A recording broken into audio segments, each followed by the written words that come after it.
दोस्तों नमस्कार, मैं संजय बग्गू और मौजूद हैं देश रोजाना के डिजिटल मीडिया मंच पर। हरियाणा के एक नेता हैं, ज़्यादातर फील्डिंग पिच पर दिखाई देते हैं।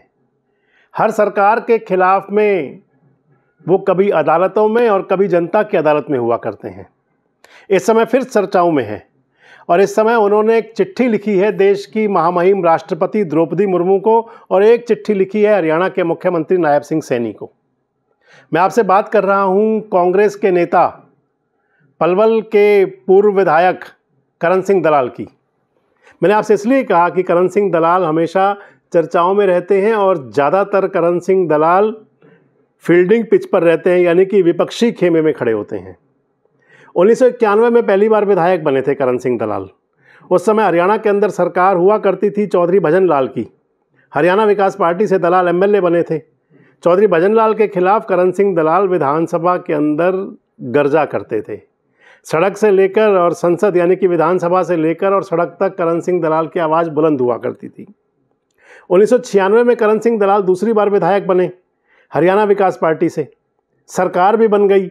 चौधरी बंसी लाल के दत्तक पुत्र के रूप में माने जाते थे करण सिंह दलाल, लेकिन अपनी ही सरकार के खिलाफ झंडा बुलंद करने वाले सबसे पहले करण सिंह दलाल ही हुए, अपनी सरकार के खिलाफ।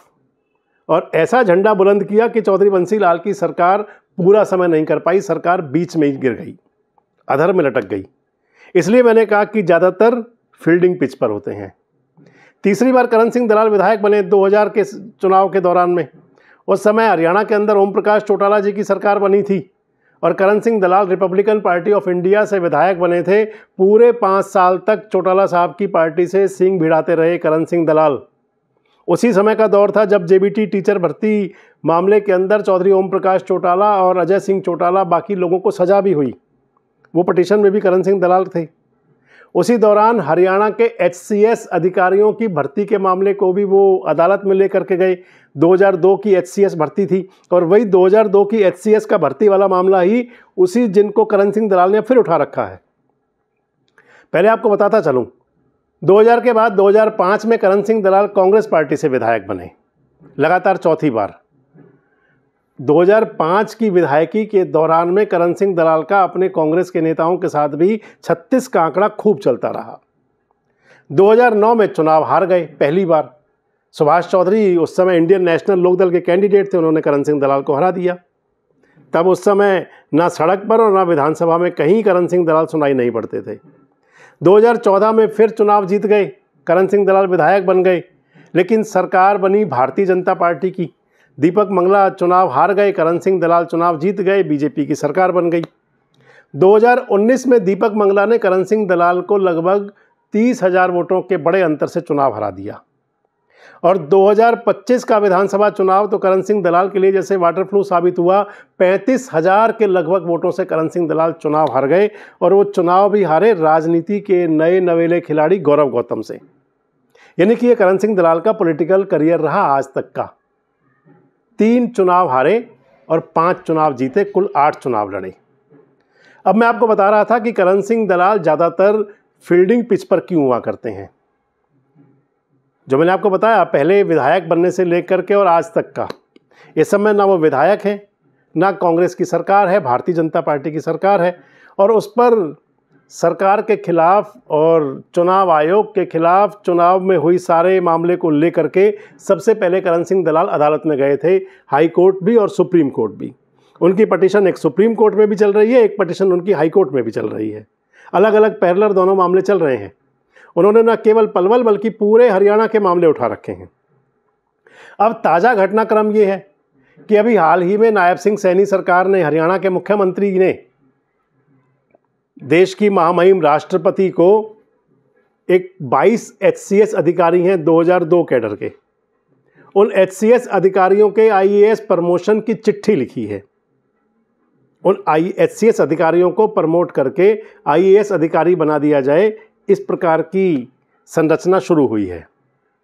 ये पहले भी चली थी, 1-2 साल पहले भी इसी प्रकार का पत्राचार हुआ था और 22 एचसीएस अधिकारी 2002 बैच के, उनको प्रमोशन देने की बात चली थी। उस समय भी करण सिंह दलाल बीच में कूदे थे और मामला अटक गया था। अब जब सरकार ने चिट्ठी लिखी, हरियाणा की भाजपा सरकार ने, नायब सिंह सैनी की सरकार ने, तो उनके जवाब में करण सिंह दलाल ने चिट्ठी लिख दी महामहिम राष्ट्रपति को।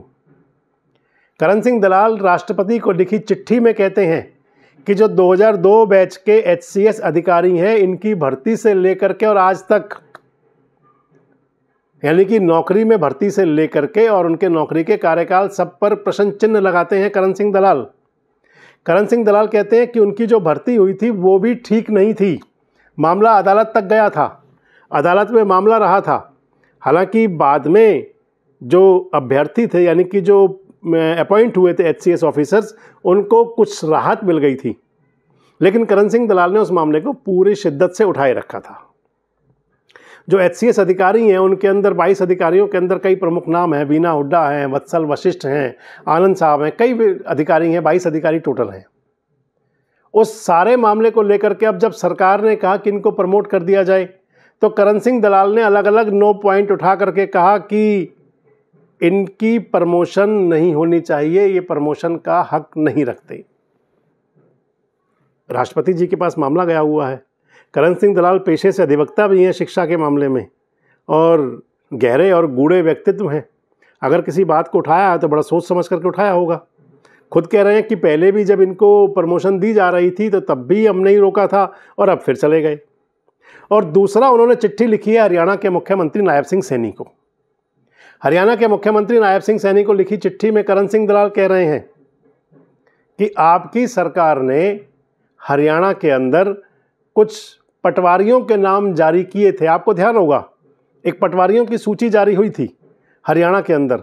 एक चलन चला था लगभग, खासकर राजस्व मंत्रालय के अंदर, वो पटवारियों की चिट्ठी जारी हुई, तहसीलदारों के नाम जारी हुए। फिर तहसीलों के अंदर जो लोग रजिस्ट्री करवाया करते हैं, वसीका नवीस, अर्जी नवीस, इनके नाम सामने आए। लिखा गया कि ये पटवारी भ्रष्ट है, इस जाति का पटवारी है, ये इन पर मामले हैं, इतने पैसे लेते हैं।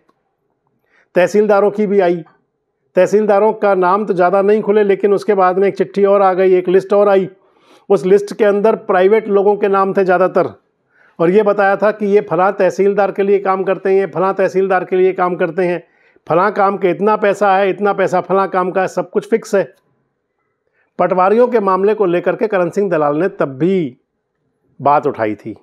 उन्होंने कहा था कि बिना किसी जांच पड़ताल के किसी को यूं भ्रष्ट नहीं कहा जा सकता।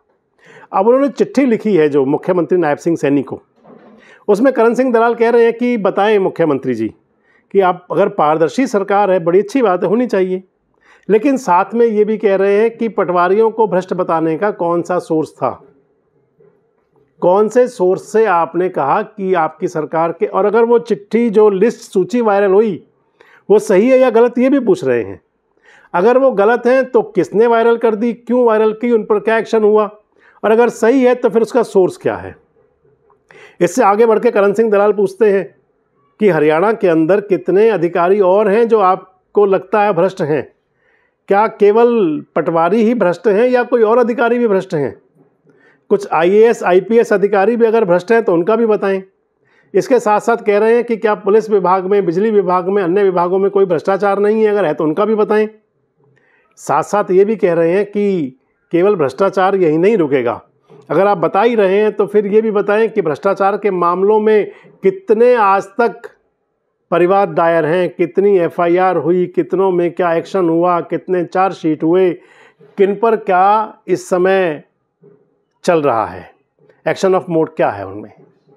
तो करण सिंह दलाल ने 2 पैरेलल मामले, एक तरफ हरियाणा के जो HCS अधिकारी यानी कि हरियाणा सिविल सर्विसेज के अधिकारी, वो 22 अधिकारी जिनके प्रमोशन की चिट्ठी लिखी प्रदेश की सरकार ने, नायब सिंह सैनी सरकार ने, UPSC को भी, और कहा कि भाई इनकी प्रमोशन होनी चाहिए IAS के पद पर।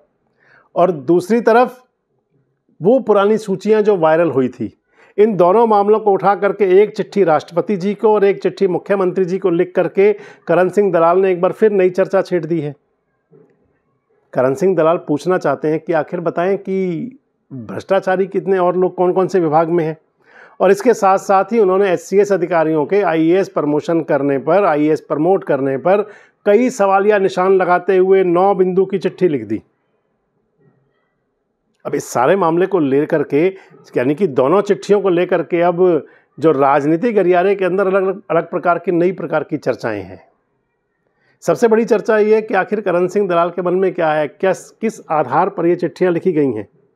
अगर अधिकारियों को प्रमोशन मिलता है, क्योंकि अगर उनकी नियुक्ति को अदालतों ने सही मान लिया, बाद में वो अदालतों के अंदर उनकी नियुक्तियां निरस्त नहीं हुई, तो फिर उनको एक तरह से माने तो क्लीन चिट तो मिल चुकी है।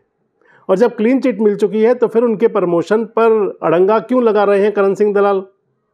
और दूसरी बात, अगर भ्रष्टाचार के मामलों में कोई सूचियां वायरल हुई या जो भी हुआ और उससे अगर कुछ जीरो टॉलरेंस की दिशा जो सरकार अपनाए हुए है उसमें कुछ कमी आई, या फिर भ्रष्टाचार के मामलों पर कहीं कुछ भी विराम लगा, तो उसका फ़ायदा तो आखिर कुल मिलाकर के आम आदमी को हुआ करता है, साधारण जनता को हुआ करता है।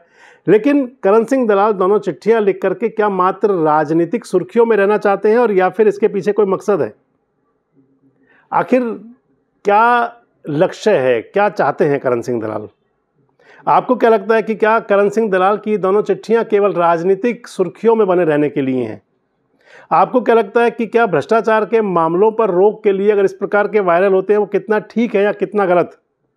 और सबसे महत्वपूर्ण बात कि क्या दलाल की चिट्ठी से HCS अधिकारियों का प्रमोशन अब की बार में रुक जाएगा?